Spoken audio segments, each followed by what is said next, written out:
Socialist think tank were lucky enough to sit down with Alan Mardghum, the president and secretary of the Durham Miners Association. I wanted to know from Alan why he identifies as a socialist, being a working class man from Sunderland who was a trade unionist and worked in the mines. In my view, socialism represents people working together, people working for each other, for the common good. Socialism means what it says, socialism. We're social animals. Human beings are social animals. And it seems to me quite natural to adopt that. In our communities, in working class areas, we've always had socialism without knowing it, probably. It wasn't called socialism, it was called community spirit, and a variety of other things. I became a socialist because I saw the inequalities, particularly when I started work. It brought it to light that there was massive inequalities. We had governments attacking working people for fighting for the right to work. We had protests on the streets in the 70s and the 80s, everything from challenging racism, which is a sign, it's a sign of the capitalist system. It's a part of the capitalist system. We saw people fighting for the right to work, marching for the right to work. We had millions of people suffering around the world, while some people were getting richer and richer and richer with wealth that would never spend in a million lifetimes.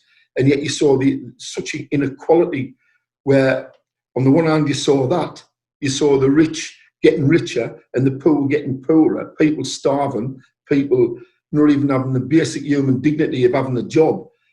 And that's what made me a socialist. And I remember an old friend of mine, Stan Pierce, who's sadly no longer with us, we were sitting discussing this one time, and I says, I wonder what makes us different.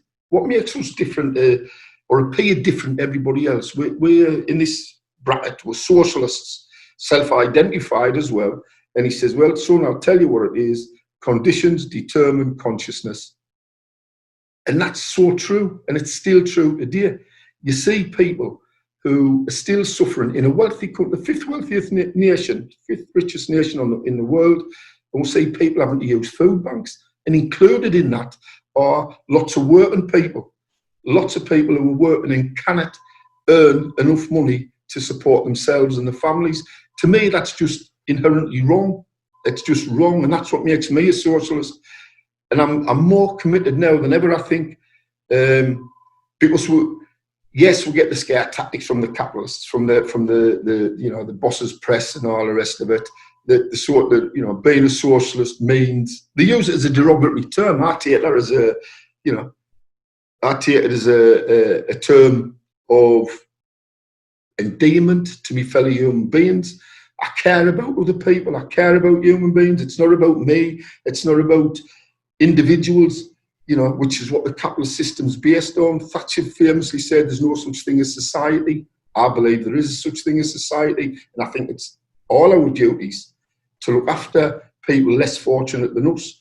We need to look after people. We need to make sure that they attain a higher standard of living, a decent standard of living, the basics, a roof over their head, food on the table, warm accommodation. What's wrong? And a job.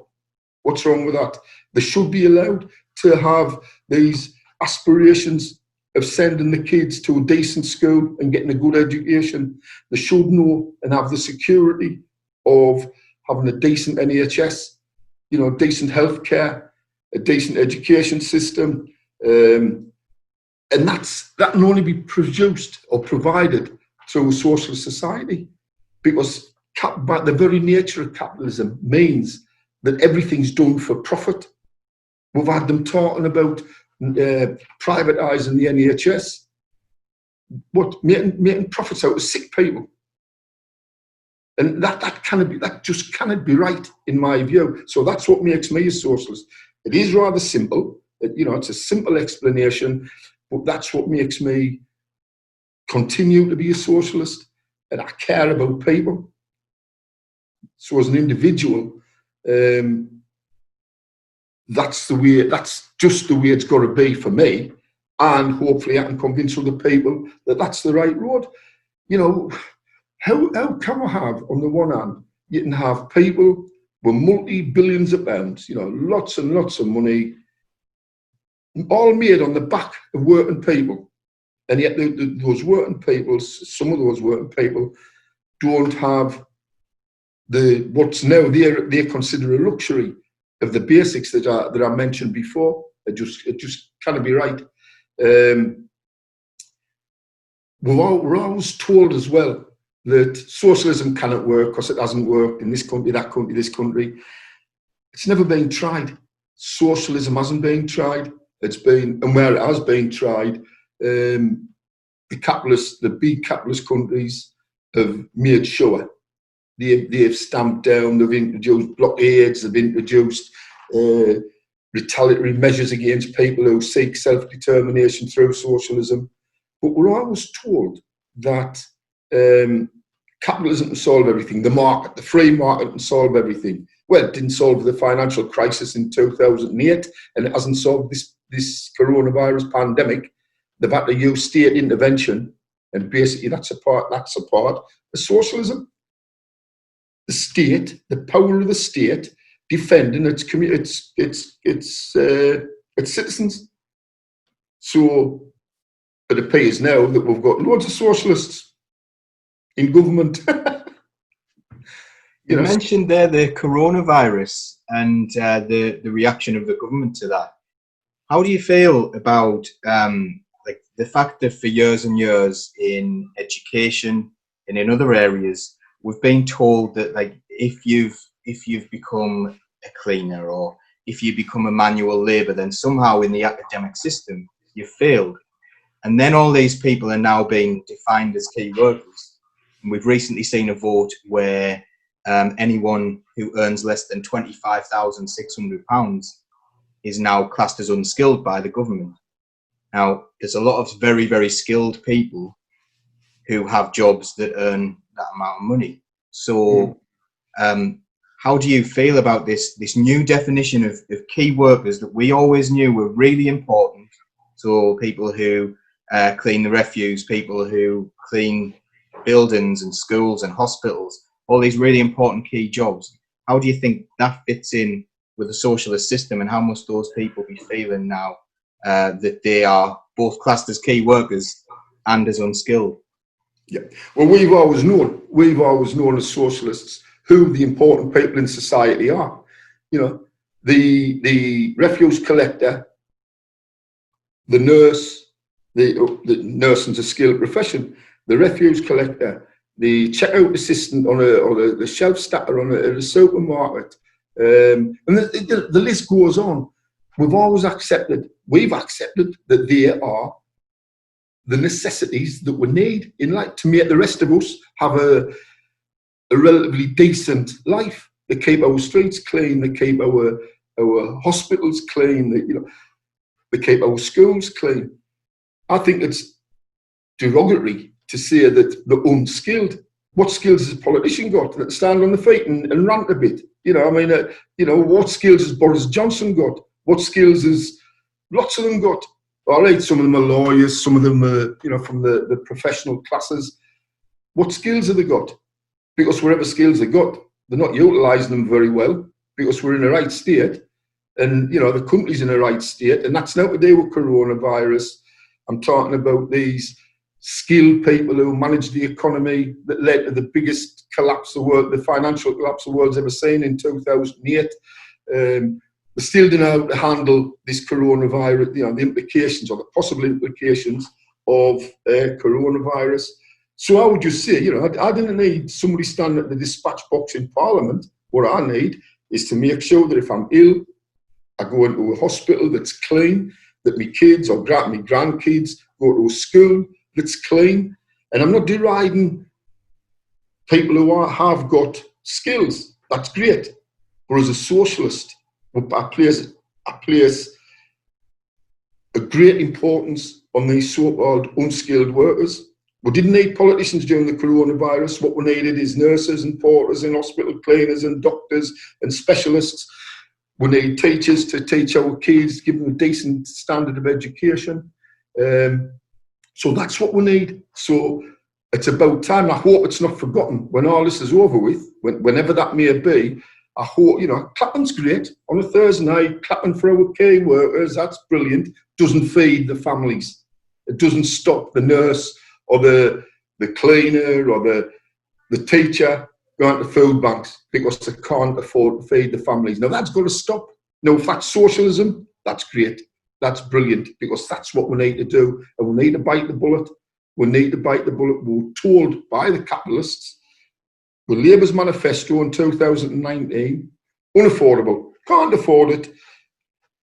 Yet now there's a crisis. They're borrowing billions of pounds, which is exactly what the Labour Party would have done, because we'd identified that there was a crisis in our education system, there was a crisis in our NHS, there was a crisis in society.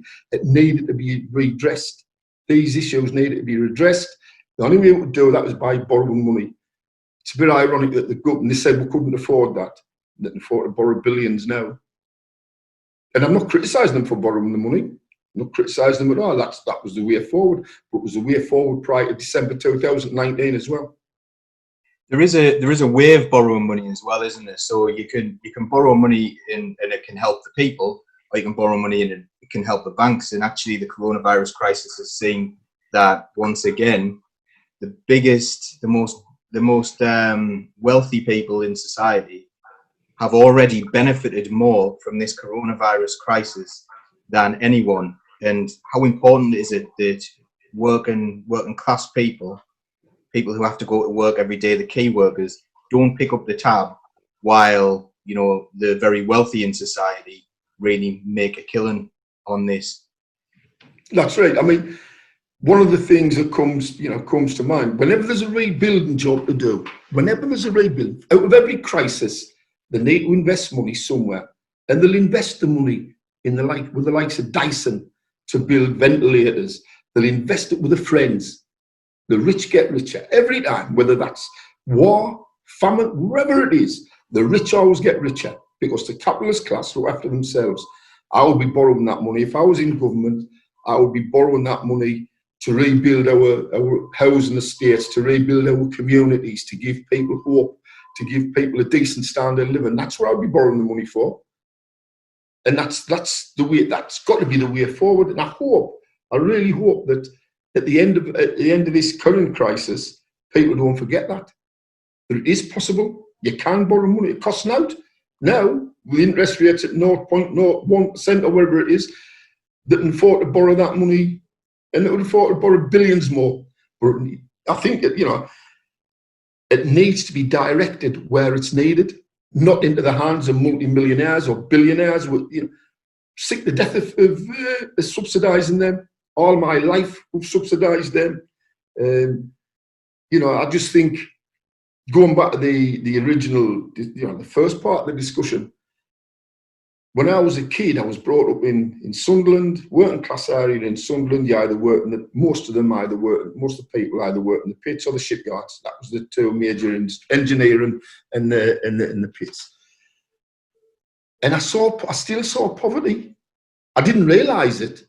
I mean, what brought it to mind to me was a few years ago, my mum died. My stepdad gave us a load of photographs that my mum had. And it was of me, my two brothers, and my sister. And we were just at home in a place called Ellis Road in Southwick, in Sunderland. And I remember showing it to a couple of the grandkids, these black and white photographs of the four of us, on the dog that we got, the little puppy.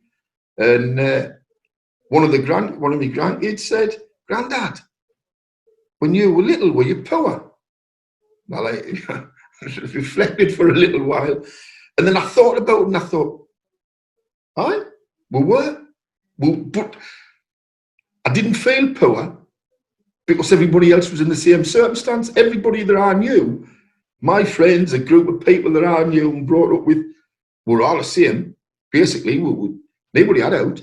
But what they did have, and this is the socialism in action, I remember being sent next door or over the road, asking for a bit sugar, borrowing a bit sugar, borrowing some tea, borrowing milk. And they used to do it to us. The neighbours would come And he got a bit, and if you had half a pint of milk, you'd give them half of it. If you had a bit of sugar, you'd give them a little bit, you know. And that's the way we worked. And that's, again, that's socialism in action, good community spirit. We were poor. Yes, we were poor by today's standards, and that came out of the mouths of babes, really. And that was due to the way we were dressed. Were you poor? Aye, we were. But I had a rich life because I was, you know, just the security of having a roof over my head, a mum and dad that loved us and shared with us things, and just normal family life. But we were still poor. My dad worked all his life. My mum worked when she wasn't bringing us up. My mother worked. And it was just this is what you did. And that gave me a sense of, as I grew up, and I thought, people shouldn't be like that. Everybody should have enough without having to go into the you know, because it was a regular occurrence, borrowing this, that and the other. It was just a regular occurrence. Everybody can run out of something. But that was like socialism in action, and it's hard to put into words, but it was a brilliant way of life.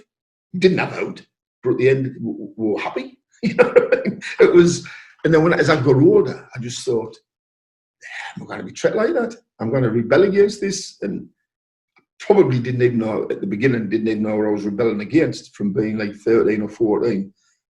But you get this rebellious streak, and you think, nah, that's wrong. And then, of course, when I started work, I met lads, like men, older than me, who was putting things into perspective. And they were saying, what you're talking about, sitting just having a pint, or sitting at work talking to them, and say, what you're talking about is socialism. That's what you're aspiring to. I wasn't clever enough, or I wasn't educated enough to articulate and understand what I was articulating, but that's what it was about. And then I realised, and then you start reading, and then I started going to meetings and talking to like-minded people. That made me a socialist. The circumstances determined my consciousness with the help of people who'd lived a lot longer and went through more than I had. So hopefully I'm in the situation now where I've went through what they went through, similar circumstances, that can pass that on to the younger generation of people. So you got involved with trade unionism when you became a miner. Yeah. So was that very early on in your mining career that you got involved with trade unionism? Yeah, I was. I mean, the first thing you had to do when you joined, when I went to the pit, you signed the papers, and one of the conditions was you joined the relevant union, the National Union of Mine Workers, which I did. And for the first 2 or 3 months, I wasn't active in the union. Didn't get into the lodge meetings and such. And then there was one day a lad called Eddie Cable, who was one of the agitators of the NUM at Weymouth. Eddie Cable sitting in the canteen, group of us sitting around before we went on shift, before we went underground. And he came up and he had these papers, magazines. It's called The Collier. It was actually produced in Yorkshire by the Socialist Workers' Party. And it was called The Collier. And he says, buy one of these, mate, 10 pence. And I says, I've got no money on us. I says, I bring enough money to work just to buy a cup orange and a piece of pie or whatever. He says, well, I'll tell you what, have a look at it, read it. And if you think it's worth it, give us 10 pence, give us it tomorrow. And he says, by the way, do you want Joe Gormley's job? I says, no, I didn't want Joe Gormley's the president of the union, just won a massive strike, or 2 massive strikes in 72 and 74. Do you want Gormley's job? I said, no.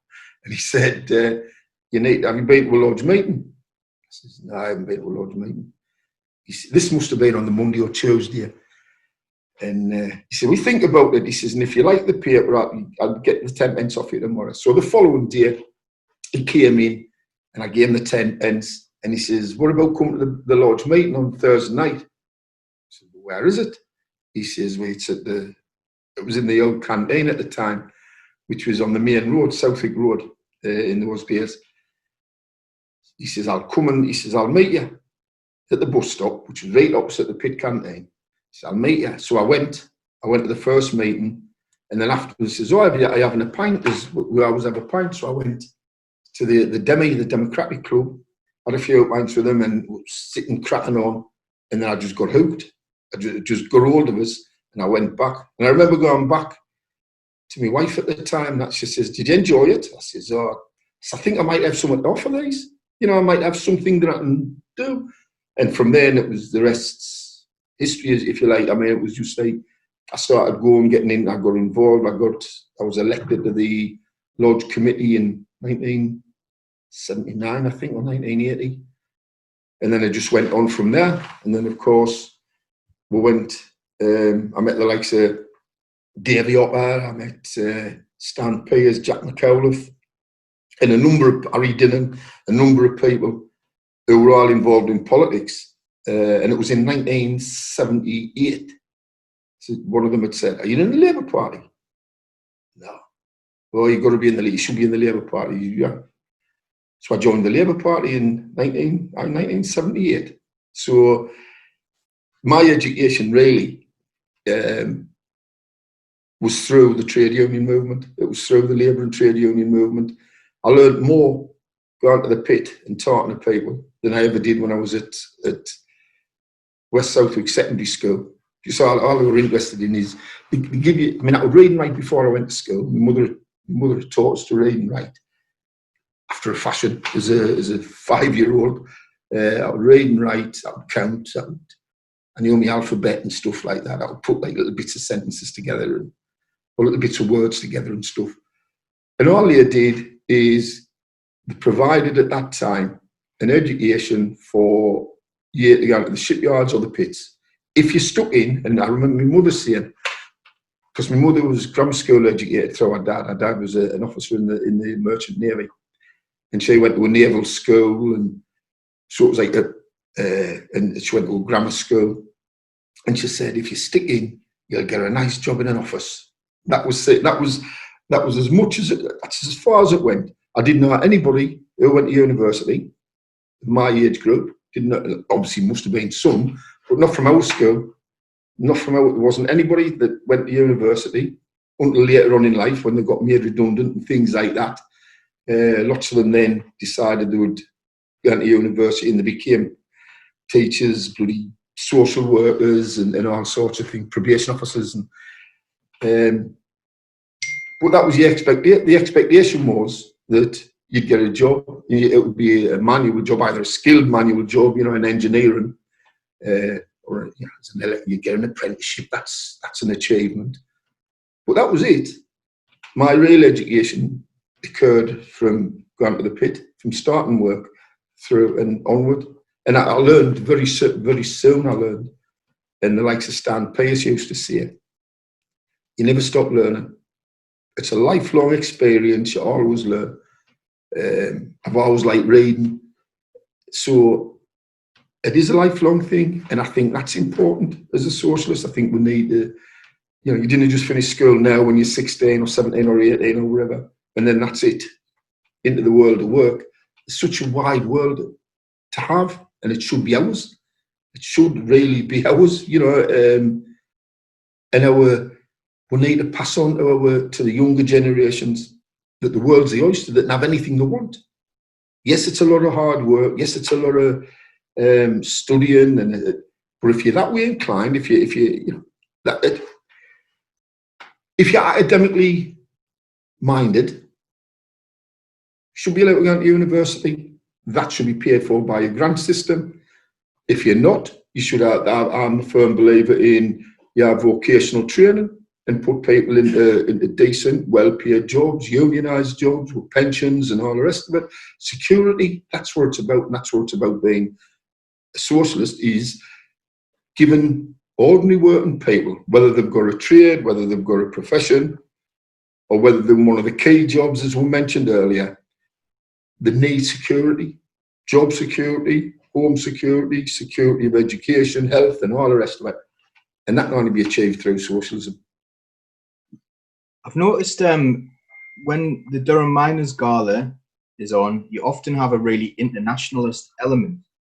do you feel like you've got more in common with workers in the other side of the world who are doing the same job, coal miners around the world? Do you feel you have more in common with them than you do with someone like Boris Johnson, who's always been in a very privileged position? Undoubtedly. I mean, to the point where now when I see, you see on the news, or there's been an explosion in a coal mine in China or Russia or South Africa or anywhere, it hurts. It hurts. They're our brothers and sisters, and I've got, and I'm not interested in, I'm not bothered of the colour of somebody's skin, the religion, which country they're from, the human beings, and the fellow trade unionists, the fellow coal miners, or fellow shipyard workers and engineers and blooming labourers, or wherever they may be. I've got more in common with a coal miner from South Africa than I have with the privileged elite who went to Eton or Harrow or wherever. I've got more in common. They're fellow workers, and they mean something to me. I mean, you mentioned the gala and the internationalist themes. 1990, I remember we had a group of South African miners, black South African miners, who came over and couldn't believe it. They couldn't believe the wealth of this country. Something we took for granted. I mean, there was one stop with my mum, a lad called Jan Presley. At that time, he was about 64, 65. He was due for retirement. He worked for De Beers. And I took him to my mother's house on the Sunday. They arrived there on the Sunday. We had a couple of pints in the bridge and then away back to Sunderland. And I think we had 8 of the South African miners here. And we had a couple of pints in the bridge. I took them home. I says, we'll drop his suitcase off at my mother's. And I quickly introduced him to my mother and my stepdad. And I said, this is my mum, this is my dad. It's Mary and Bob. And the whole of his stay, he was referring to them as mummy and daddy. That's what he was calling them. And I took him to the club. I took him down to Doctor Park Club on the Sunday afternoon. I said, we're going down my club. We're going down my club. And we went down, and he got a hell of a reception off everybody. And I had words with some of the lads in 84, some of the jokers, the practical jokers. Said, don't want any funny statements. You think it's funny, didn't say anything. Just leave it. He's a coal miner, he's a mate.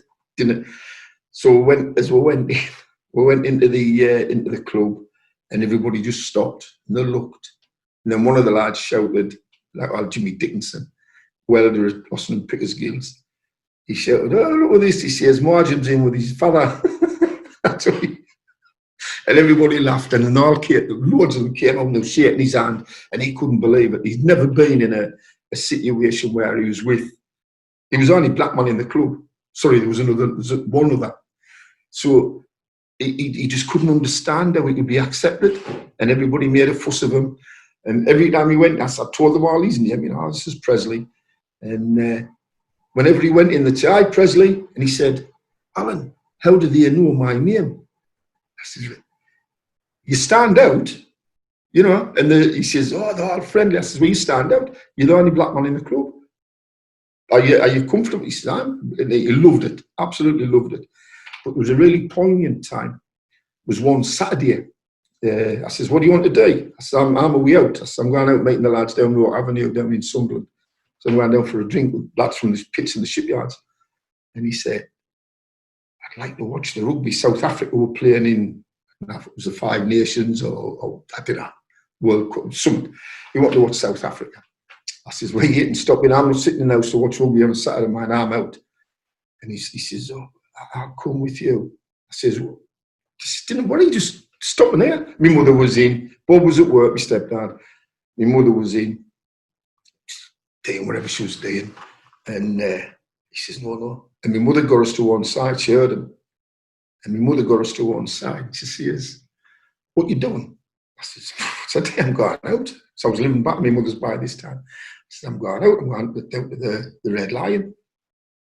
She says, he wants to watch the rugby. I says, well, the telly's big enough, you can watch it. She says, do you know, I've got no sense. This is my mother. She's 5 foot, whatever. She says, have you got no sense? I said, what are you talking about? She says, you're asking him, or you're telling him he can stay alone in the house with me. He's probably never, ever been in a situation where he's been in a room with a white woman on his own and her own. And I, Christ, that's right. The apartheid was still in full flow. And my mother had the foresight. She says, that's what's the matter with him. That's what's wrong. The system he's being brought up under, he feels totally uncomfortable. And I thought, Jesus, how wrong is that? How wrong is that? Anyway, he ended up stopping. My mother said to him, Jan, you can stay, just, I'm pottering about, ignore me. If you want to, just let us know. There's the telly, there's the remote, watch your rugby, which he did, but he was scared because he'd never been in that situation. I just thought it was just yet another example of total inequality and inhumanity of capitalism. That's what it was. That's the capitalist system perpetrating systems like that and beliefs like that. And I just thought, that's just totally wrong. And it was practical experiences of inequality and prejudice and hate. And it was just mixing with that group and then mixing with us and coming and being welcomed, and is reflected year on year with at the gala, because we've had Australian miners, we've had Chilean miners, we've had representatives from various international political organisations, and it goes back a long, long way. I mean, I had Jim Larkin speaking in 1913 at the gala. So it goes, you know, I'm proud to carry on that tradition of internationalism, of socialism, of anti-racism, anti-fascism. I'm proud that, you know, socialists have traditionally carried those banners and fought against that type of injustice, and that's what it's about. You know, if you think it's wrong, if anybody, any right-minded person who thinks that racism and fascism and that politics of hate is wrong, their place is in a socialist organisation to fight it. So that's brilliant. Thanks, Alan. The next thing I want to ask you about is the Durham Miners Gala. Now, this year it has been cancelled due to the coronavirus, but we've, you know, in the build-up to it, we had some Conservative MPs saying that they wanted to come to the gala, and I think they almost expected to be allowed to speak at the gala. Now, there are, you know, the National Union of Mine Workers and the Durham Miners Association. Obviously, they aren't really as active as a trade union because there are no mines anymore. But you've become a beacon for trade unionists everywhere, and you've made the Durham Miners Gala into a place where all trade unionists are welcome and celebrated, as well as looking at the traditional side of it as well, with, you know, with the lodge banners and you know, and everything like that. Why is it that someone from the Conservative Party who might not appreciate trade unions, might not like trade unionism, might have been absolutely openly critical of trade unions, why is it that they wouldn't be welcome at the Durham Miners Gala to speak from the platform? Because anyone can come, of course, can't they? You can turn up, and it's not really a problem for anyone of any political belief to come up and look at turn up in the field and talk to people. But why is it that they wouldn't be invited to speak from the platform? I made a statement some time ago to the BBC, and it was totally misrepresented when I was interviewed, and I said that would never, because I asked if Boris Johnson be invited, I said categorically no way on earth will any elected Tory representative be invited to the gala as a guest of the DMA. They can't turn. He says, well, you can't stop them coming to Durham. I can't stop anybody. No, but I want to stop anybody coming to Durham. I'm certain that there's lots of people go to the gala who are not members of the Labour Party or not socialists. They come for the day out for various reasons, and that's fine, and they're welcome. They're absolutely welcome.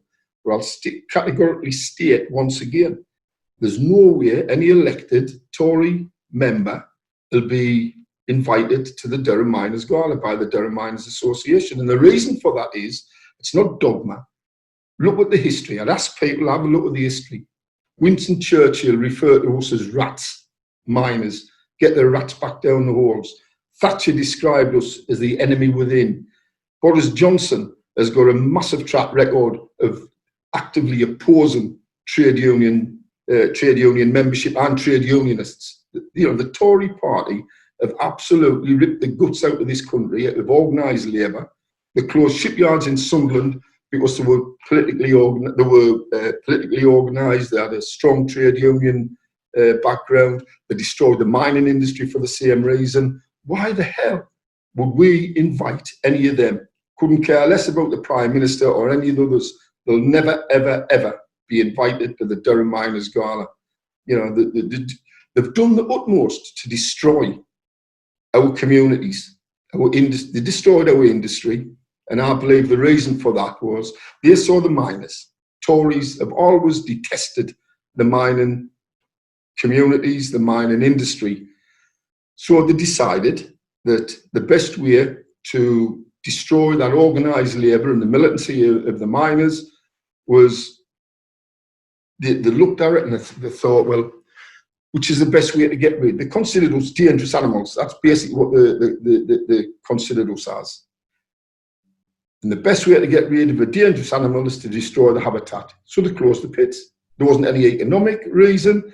It was just absolute pathological hatred of the mining unions that forced them or drove them to close a whole industry down. And in so doing, they got rid of our habitat, and they thought we'd gone. They thought, that's it, they'll just go away. Well, in Durham, the likes of Davy Opper and Davy Guy had other views, secured funding from wherever they would get it to carry the Durham Miners Gala on. And it grew and grew and grew to the state that is now, where we've got in excess of 200,000 people turning up, the biggest working class demonstration and rally in Europe and probably the world. And as you say, it's international. It's within a bar, people on grounds of race or, you know, colour, wherever. People are welcome. People who vote Conservative, they turn up, that's fine. Hope they have a lovely, lovely day. But there's no way that any elected Tory representative will ever be invited by the Durham Miners Association. You know, the lines are clear. It's them and us. That's my belief. It's them and us. And I'll stick with us. I'll stick with us, our communities, our people. And the elected Tory representatives can turn up. That's fair enough. Kind of stop them doing that. Let them come. Hope they have a lovely day. But not at our invitation. There are people who consider sitting on the platform and speaking from that platform to be the honour of their life. There will be trade unionists who have done incredible things who will never have been invited to do that. So how arrogant is it, and how little understanding does it show that they would think that because a couple of MPs were elected within the county, that they should automatically be invited? Well, it's arrogance and ignorance in equal measure, I think. I mean, there's some Labour MPs have never been invited, never been on the platform, and you know, because their beliefs they want it consistent with our beliefs and the ethos of the Durham Miners Gala. We invited Blair year after year, and he refused to come because he wanted to disassociate himself and the party from the working class movement. Now, I think that's an ultimate act of betrayal. And there's people who follow him who will never invite. They're still in the Labour Party and will never invite them because they don't share our values. So for anybody to suggest that we should maybe invite some Tory MPs because they're elected representatives, weren't elected by the Durham Miners. I prefer, and I said it last year, that they ask about the VIPs, and they certainly didn't come into that category, but asked about the VIPs, the press wanted to know who's going to be the key speaker. Is this Corbyn coming? Is this one coming? And I wouldn't tell them. And they said, who's the VIPs this year then? I said the 200,000 people who march past the county and assemble on that field. They're the VIPs. That's my vision for the future of the Gala. It's by the people, for the people. And that's what it's got to be about. And the Tories have never, ever subscribed to that. If the likes of Richard Holden or Diana Davison or whoever else, they come out and say they support a socialist agenda and the Tory government's been wrong. Thatcher was Thatcher wrong when she said there's no such thing as society? Will he apologise for the insults of Churchill and Thatcher and various others? You know, they've detested us from the, you know, for years, forever. They've detested us. Why the hell would we invite any of them to share a platform in a working class day? They're not of the working class. They're not part of us. And I want nothing to do with them. I don't want anything to do with them. Let them get out to Henley, get the regatta or wherever. You know, we didn't get invites down there, so why should we invite them here? It's just crazy. It beggars belief that they'll be so ignorant or arrogant to believe because the members of Parliament have got a right to come to the Durham Miners' Gala. They can come as individual citizens or whatever. They turn up. That's, you know, nothing to do with me. They'll not be welcomed by me or by the Durham Miners Association, but if they do turn up in Durham on Gala Day, it'll be next year now. If they turn up, so be it. Hope they have a wonderful day, but they'll not be coming at the invitation of the DM. I wonder if they would like to maybe write to you about why they relate to something like the Chopwell banner, you know, and the figures on that, you know, like Karl Marx and, you know, I think Key Hardy's on that one as well. Key Hardy, Lenin, Marx. Lenin and Marx, yeah. So I wonder if they could like maybe appeal to the Durham Miners Association about why they would identify with a banner like Chopwell's and what about their politics, you know, identifies them as being, you know, related to those key figures and the Durham Miners Association. Yeah, I mean, when you look at the banners in Durham, there's a mixture, and you see the different periods of history. There's a mixture of religious banners, religious themes on some of the banners, which date back to the early days of the association when it was run by Methodist lay preachers, and so there's a strong Methodist religious connection between the DMA and particularly the Methodist Church. So you see a lot of that. And then you see, particularly after the 1917 revolution in Russia, and you see the move forward 30 years from there, you see nationalisation of the coal industry in Britain, and you started getting the Chopwell banner with Lenin, Marx, Key Hardy, the Follansby banner, who've got and they've got Amazon sickles on them as well, and then the Follansby banner, which has got the same characters on, and James Connolly, who they murdered in 1916. You know, they murdered him. And so that would be an interesting question would be, what have you got in common with these banners? What have you got in common with them? And are you saying you support that? And the political ideology behind them? Because that's what they are. It's a political statement. You know, so... yeah, I think I just think it is really, really galling to me to think that these people, given our history, Watts and all, that they would think they were entitled to be there. It's crazy, absolute craziness. And I just think, as long as I'm here, there's no way they'll ever get an invite. But it'd be interesting to note or to say what they thought of these, because they're not just banners of, you know, the gay coloured, the lovely, you know, lovely works of art and all the rest. It means a lot more than that.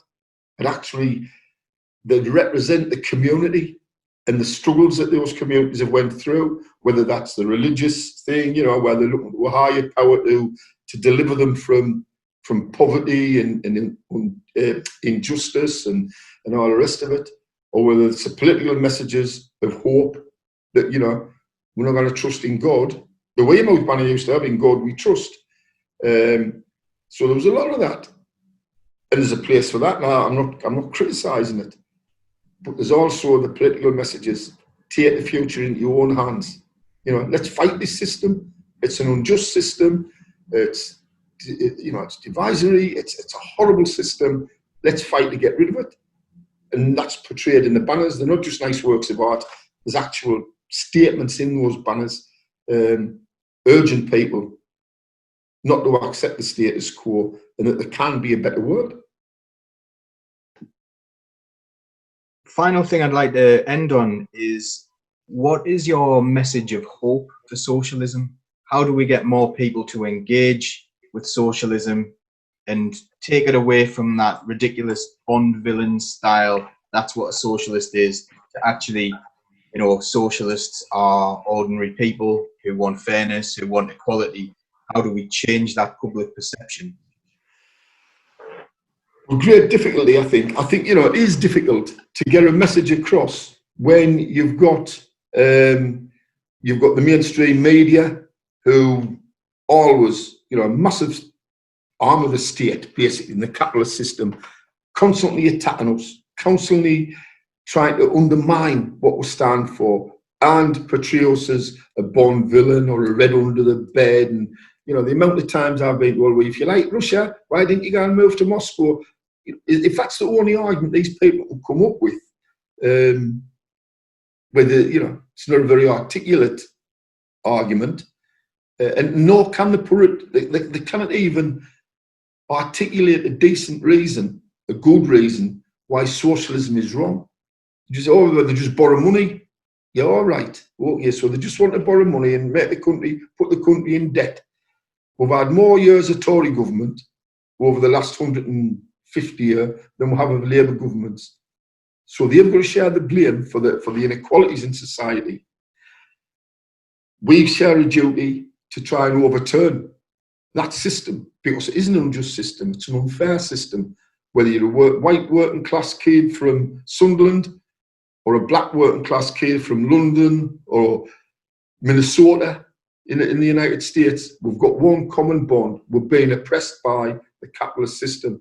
The one thing that does give me hope is seeing the amount of young people who come onto demonstrations, whether that's, you know, gay rights marches, or, you know, or every year with Pride and stuff like that. You see loads and loads of young people. The Black Lives Matter recent protests, the ongoing protests, loads and loads of young people, black and white. Marches for jobs and stuff, young people. They're the future. They're the future. And I think our job is, as older people, is, I say my role, didn't become despondent, because you will be attacked. Sometimes physically, but you'll certainly be attacked verbally through the press, through social media. And that serves two purposes as well. I mean, I think social media could be a massive force for good. Unfortunately, you've got keyboard warriors who can sit in front of that and insult people because they're black, because they're Jewish, because they're working class, because they're socialists. You know, they'll attack anybody they don't agree with, and they can get away with the anonymity of the keyboard warriors. But it could be I think it is also a force for good, and we need to use that. So my message to young people would be, don't become despondent. The cause is right. The cause is undoubtedly right. Recent times have demonstrated that the state has got massive power, borrowing power. Now, what's wrong with the socialist government borrowing that money to put right the injustices that have accrued over 150 years? What's wrong with borrowing money to build better housing? They did it after the Second World War. The country was bankrupt. Labour government nationalised the health service, well, introduced the health service, nationalised the railways, nationalised the coal mines, and contrary to belief, to popular belief that they would have us believe, they were operating very, very satisfactorily. They were okay. Yeah, there was room for improvement, But you can't tell me the train services wanted better under nationalisation than they are now. At least they had new stock, they had decent travelling arrangements. The trains more or less ran on time, unlike this fiasco we've got now. Our energy suppliers were all nationalised. Nobody can tell me that the bills are cheaper now than they were back in the day, in real terms. You know, so it does work. So my message to younger people who hold the future is don't become despondent. The cause is right. You know, it will point to these recent times where this government's borrowed billions, unprecedented levels of spending to keep the capitalist system afloat. Why can't we borrow the same amount of money to keep a socialist program afloat and implement proper socialist programs whereby people are secure, people have got decent education, the kids have got good education, they've got good housing to live in, they've got secure jobs, they've got pensions, they've got a great NHS. It's all achievable. The country's awash with money. It's absolutely awash with money. They keep saying we're skint. There's more money in this country. We're the fifth richest economy in the world.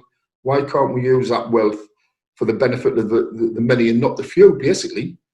You know, it's a bit of a cliche, but that's the fact. We can use that money, we can borrow that money to make people better off. It's been proved in the past, state intervention works. That's a part of the socialist programme that I'd like to see. Absolutely brilliant, Alan. I'd like to thank you on behalf of Socialist Think Tank and on behalf of all the people across County Durham for keeping on fighting the good fight and keeping the miners' gala going and keeping relevant and supporting trade unions, supporting socialism. So I'd just like to say thank you again, and I'm sure we'll catch up in the very near future. We will do. Just to let you know as well, we're in the process of organising like a virtual gala. So that's in the process of being sorted out. Andy, our communications lad, we're getting all the bits together, and he'll put it together. So that'll be out. That'll be on Facebook and whatever. That an exclusive I've got there. It is. People know we're going to get what we want to do. We're going to get because the intention this year was to have. For next year was to have the platform full of like public sector key workers, the hospital porter, the nurse, the refuse collector, the shop workers, and everybody, firefighters. So what we're going to do with that, we're going to get a representative from each of the identified key worker sector, and heading that will be Matt Rack. Matt's agreed to do it from the FBU. They'll like front that and introduce them, and they'll all say a few words, and so that's the way we're looking at it.